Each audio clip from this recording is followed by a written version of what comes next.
Our journey into the world of the supernatural begins in the picturesque county of Essex, England, where we find the notorious Borley Rectory. Built in 1862, this imposing Gothic-style mansion has garnered the ominous title of the most haunted house in England.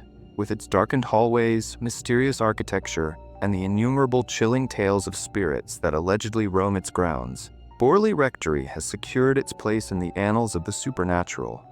The history of paranormal activity at Borley Rectory is as old as the house itself, beginning soon after its construction by Reverend Henry Dawson Ellis Bull. The haunting legend speaks of a ghostly nun who roams the garden.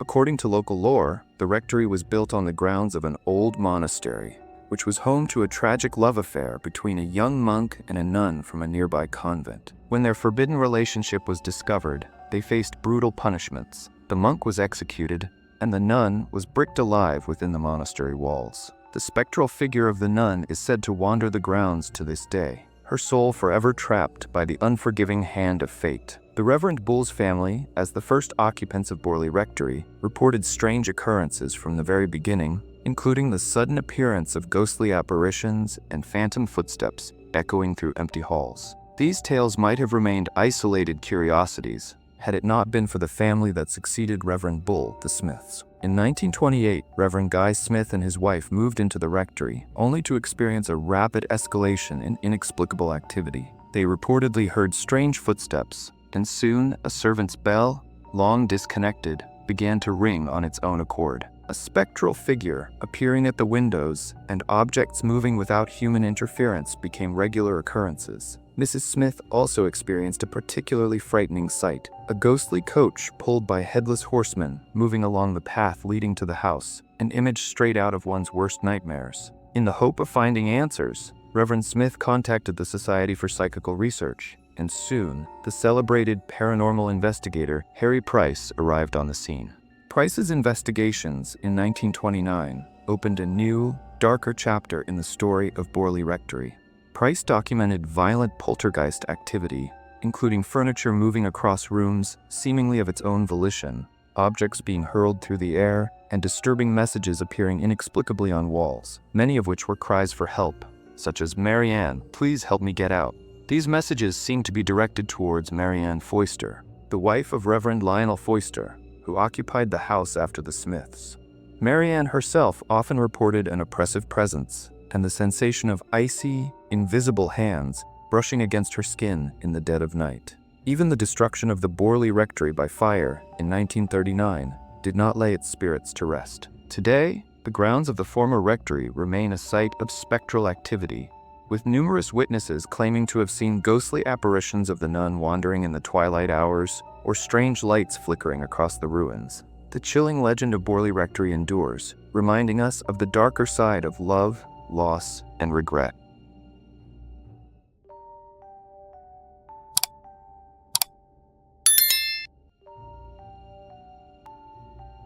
Next, we cross the Atlantic to the southern United States, arriving at the Myrtles Plantation in St. Francisville, Louisiana. Built in 1796 by General David Bradford, this stately home is renowned for its opulence, but perhaps more famously for its purported status as America's most haunted home.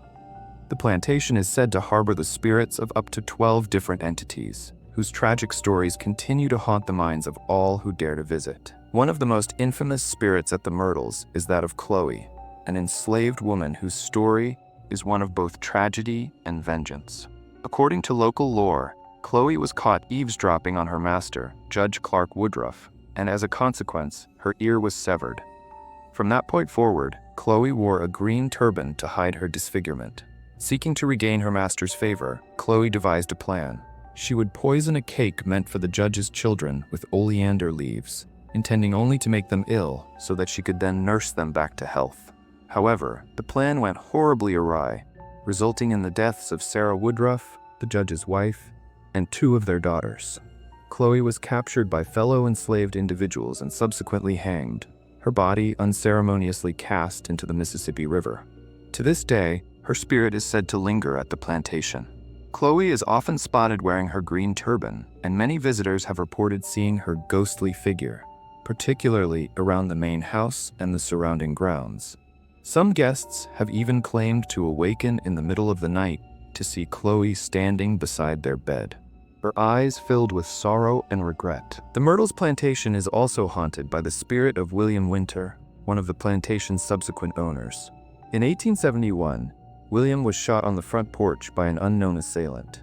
Despite his mortal wounds, he managed to stagger back inside and climb the staircase, only to collapse and die on the 17th step in the arms of his beloved wife, Sarah. To this day, many visitors report hearing the sound of footsteps echoing through the house, only to stop abruptly at the 17th step, as though reenacting his final moments over and over again. Mirrors within the Myrtles plantation are also said to hold the spirits of Sarah Woodruff and her children.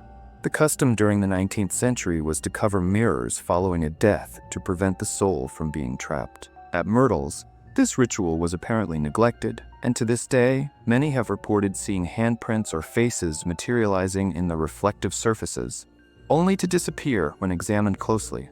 Visitors also recount encounters with the spirit of a young girl, thought to be one of the Woodruff daughters. The girl has been seen playing on the veranda, her spectral figure lingering in photographs taken by unsuspecting tourists. These stories are but a few of the countless ghostly sightings and experiences that have solidified the Myrtles plantation as one of the most haunted places in America.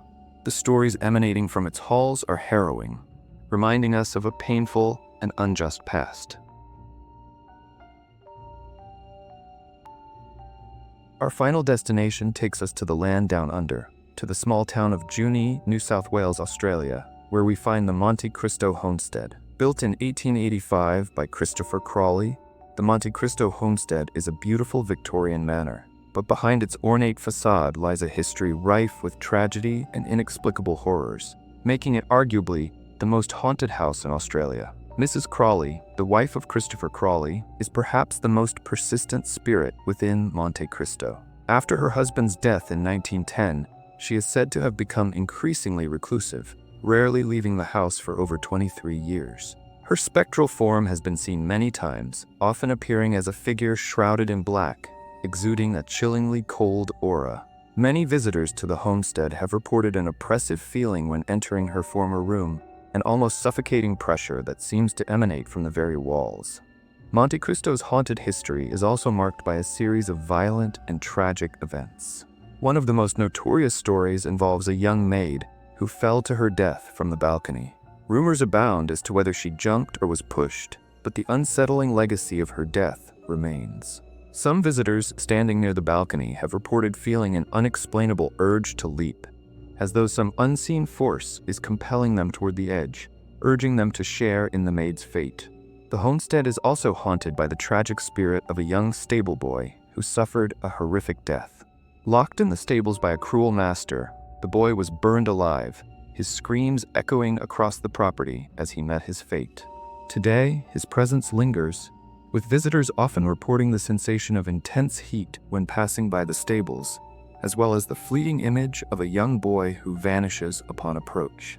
The story of Harold, the mentally ill son of a caretaker, is perhaps the most haunting of all. Harold was kept chained in the caretaker's cottage for over 30 years, treated inhumanely until he was found curled next to his deceased mother's body. Following her death, Harold was sent to an asylum, where he died soon after.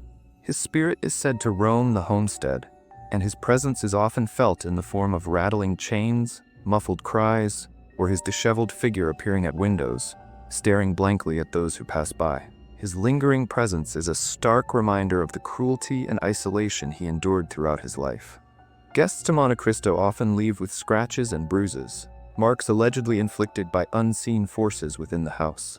Some have experienced sudden drops in temperature, lights flickering, or objects moving of their own volition. Visitors also report feeling overwhelmed by sudden and inexplicable emotions, ranging from anger to deep sadness, as though the restless spirits are attempting to communicate their unresolved pain and suffering through those who intrude upon their domain. Each of these haunted houses, the Borley Rectory, the Myrtles Plantation, and the Monte Cristo Homestead, are more than just buildings. They are places steeped in tragedy, heartbreak, and fear. The spirits that roam these halls are bound to their sorrowful past, unable to find peace. They remind us that perhaps, just perhaps, the past never truly leaves us, and the spirits of those long gone might still be watching, waiting, and wandering.